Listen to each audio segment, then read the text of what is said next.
Hello, this is the Den Master back again to bring you another video. This time I will be doing 3 supposedly true imaginary friends scary stories.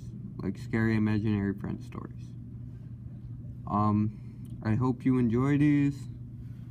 The last time I found stories, those were pretty damn good. I'm hoping these will be good too. So let's do this. First one, Jenny. When I was 4 years old, my mom and I moved into a large colonial house that was built in the late 1800s. My mom always had a weird feeling about the house. There was a little bricked off section in the basement, and we never knew why it was there. My mother told me that soon after we moved into the house, I suddenly had an imaginary friend.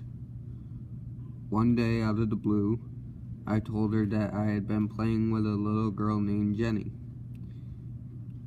She thought that it was just a phase and didn't pay much attention to it. I told her that Jenny wanted me to let the cat go down into the basement so that she could play with it. My mother allowed me to let the cat go down there. It never came back. That creeped her out. Then a few days later, I told her Jenny wanted me to go down into the basement to play with her. My mother refused and told me to go upstairs to bed. I did, and when I woke up the next morning, I had deep scratches on my back and legs. My mom decided to research the history of the house. She found an old picture of the house and the family who used to live there. She showed me the picture and asked if I recognized any of them. There were 7 little girls in the picture, and without hesitation I pointed to one of them. The names of all the family members were written on the back. The girl I had pointed to was named Jenny. My mother got scared because during her research she had discovered that the girl named Jenny had gone down to the basement one day and was never seen again. The family never found her, and they moved shortly after that. After I identified the girl in the picture, it was all way too much for my mom to handle. We moved out of the house and found somewhere else to live. When I turned 18, my mom told me all about what had happened in that house. It still scares me when I think about it. Story number 2. Don't tell anyone my name. My niece had an imaginary friend, but she said she wasn't allowed to tell anyone his name. She said he told her everyone would get scared if they knew it. We kept asking her, but she would never tell anyone the name. Then one day her mom and I were in the hallway, and my niece didn't realize it. She was talking to her imaginary friend and called him by his name. To this day, whenever I think about it, I am still creeped out. The imaginary friend's name was Lucifer. Shit. Damn. Third story, funny faces. I was staying in my aunt's house when I saw my 4-year-old cousin April sitting on the stairs. She was making funny faces.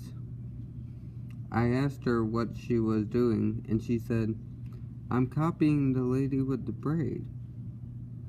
There was no one outstairs, so I asked, "Where's the lady, April?" She pointed up at a beam running parallel to the stairwell. "And what is the lady doing?" I asked. "Making funny faces," April replied. I was about to go upstairs when April said something that stopped me in my tracks. "Her braid is around her neck." I asked her what she meant. April pointed up and said, "The lady is hanging by her braid. She's making funny faces at me." Then April started making a face. Her eyes were wide and bugged out. Her mouth hung open and her tongue stuck out. I realized it was the face of someone who was strangling to death. Damn.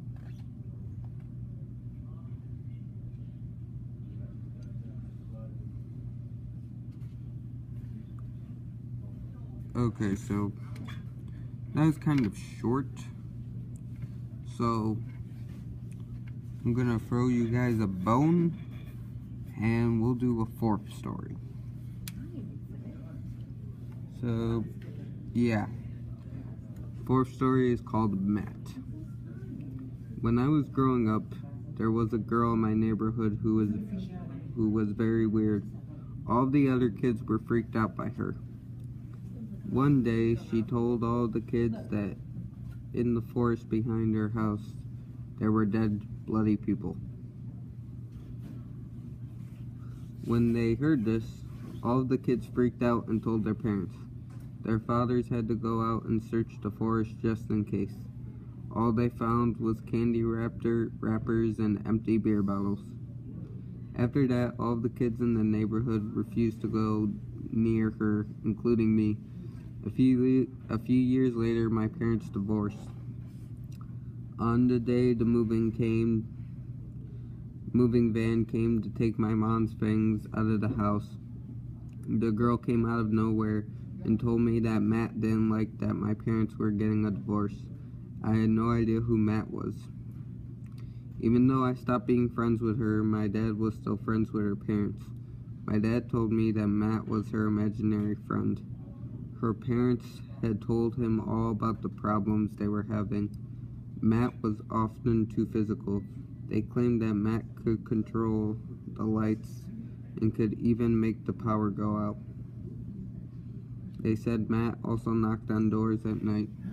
If he was ignored, the banging on the doors would start. A few years later, my dad decided that he would invite the girl and her parents over to our house. I was begging my dad not to do this, but he said it would be nice to catch up with them. When they came over that night, my dad told me to entertain the girl.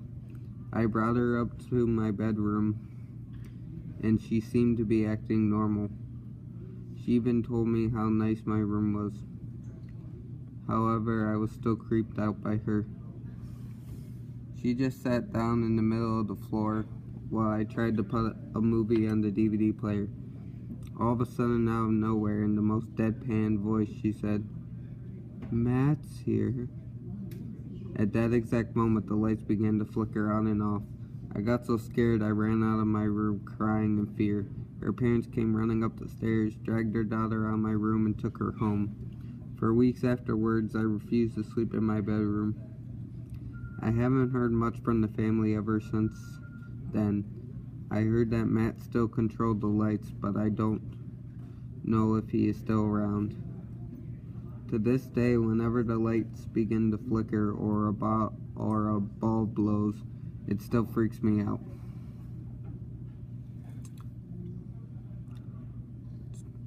Might as well do another one. Next story, The Dead Boy. Was this bad?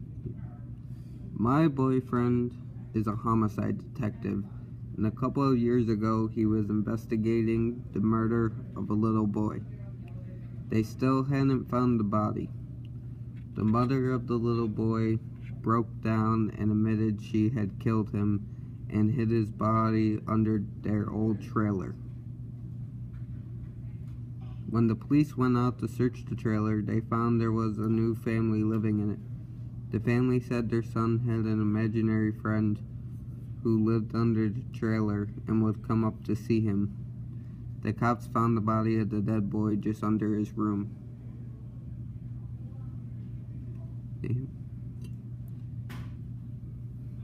Okay, and this is going to be the last one. Kelly. When my daughter was 3, she had an imaginary friend named Kelly who lived in her closet. She said Kelly played with her and sat in a little rocking chair while she slept. 2 years later, we were watching a horror movie, and my daughter said, "That looks like Kelly." "Kelly who?" I asked. "You know Kelly," she replied. That girl that lived in my closet." And that was actually 6 supposedly true scary imaginary friend stories. I hope you enjoyed, guys. Hope you enjoyed the extra videos, and stay spooky. Woo!